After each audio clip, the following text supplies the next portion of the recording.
D'abord, les migrants, les réfugiés, la France prend sa part, dit François Hollande, 24 000 réfugiés en 2 ans. L'Allemagne en a reçu quasi autant en 2 jours. Est-ce que ça semble être une réponse pertinente de François Hollande? Est-ce que ça vous semble être une réponse pertinente? Non, ce n'est pas une réponse pertinente. D'abord, il faudrait que les présidents de la République fassent un mandat de 7 ans et ne soient pas renouvelables. Ça dispenserait de travailler à sa réélection. Et on ne sait pas avec François Hollande ce qui relève de la politique politicienne, la remontée dans les sondages, la perspective de la réélection et puis la politique véritablement au sens noble du terme. Je pense que tout ça est bricolage et magouillage et que on n'a pas de grands projets, on n'a pas de grande vision politique et historique. Là, pour le coup, on rencontre l'histoire. C'est-à-dire que ces afflux massifs de populations qui viennent de l'étranger, les uns pour des raisons économiques, les autres pour des raisons de guerre. Tout ça suppose que nous rencontrions effectivement l'histoire en face. Et là, d'un seul coup, on a des conseillers en communication qui sont en train de voir ce qu'on peut dire ou faire pour regrimper dans les sondages et éventuellement se servir de la guerre.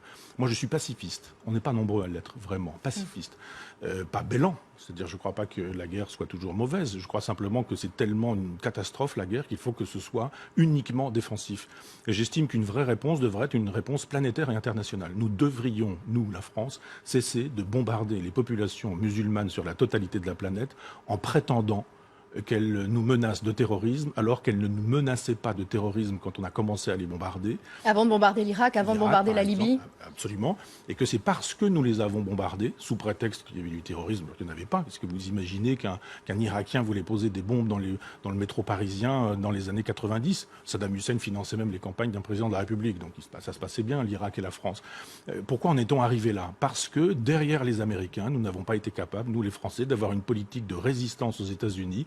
Nous sommes le caniche des Américains. Oui, et Chevènement avait bien raison de dire qu'il fallait une grande politique arabe. Il nous faut une grande politique arabe. Arrêtez de bombarder des populations civiles innocentes. Parce qu'effectivement, si on bombarde des gens de l'État islamique, on va bombarder aussi des victimes innocentes. Il ne faut pas imaginer qu'il y aurait d'un côté les terroristes, comme on dit, et puis de l'autre côté des populations civiles. Les combattants de Daesh sont des gens qui vivent avec femmes et enfants dans des villages. Donc on va tuer des gens, des victimes innocentes. Et qu'est-ce que ça va donner quand on aura fait tout ça ? On aura enrichi les marchands d'armes, ça oui.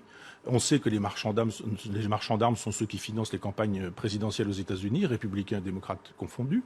On voit bien qu'effectivement, quand on a fait des bombes, il faut les utiliser si on veut pouvoir en faire à nouveau, qu'il faut nourrir le complexe militaro-industriel. Nous n'avons pas besoin de ça.